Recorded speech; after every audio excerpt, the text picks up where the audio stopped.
it definitely was a daunting prospect, yeah, because it's everything really it takes into account. It's not just your electricity and your gas usage, it's everything down to how your staff get to work, all the products you buy in.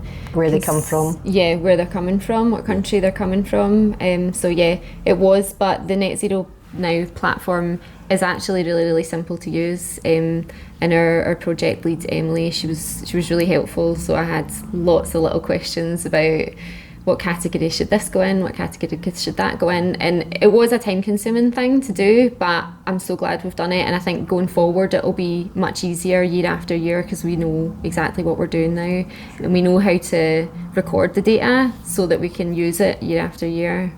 And I think also as well, the initiatives that we've done prior to joining or signing up to Net Zero Now, we knew what we had to do, but we couldn't really measure the impact that we were having.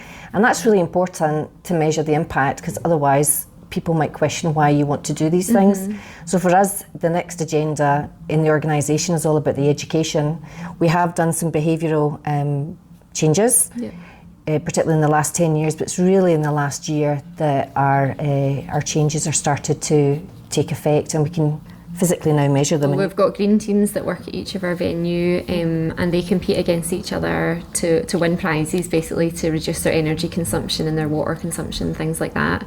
I think the past 12 months, overall as a company, we've managed to reduce our electricity usage by almost 20% and our gas usage by almost 15% just on behavioural changes. So that's the impact that the green teams have had.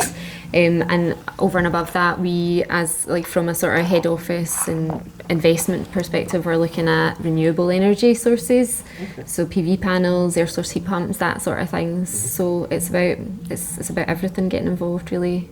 And I think commercially as well, we do know that there's going to be an awful lot of investment, and a lot of the trade could probably sit back and say to themselves, hospitality, we've been battered beyond belief post-COVID. We have got so many issues that we're fighting on so many fronts, from rates to VAT to energy, as Kay had mentioned.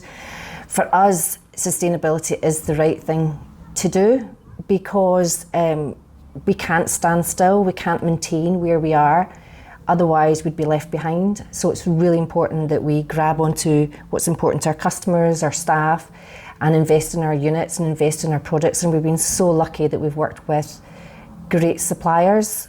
Before, we used to think it was just the suppliers, the big companies that used to worry about net zero.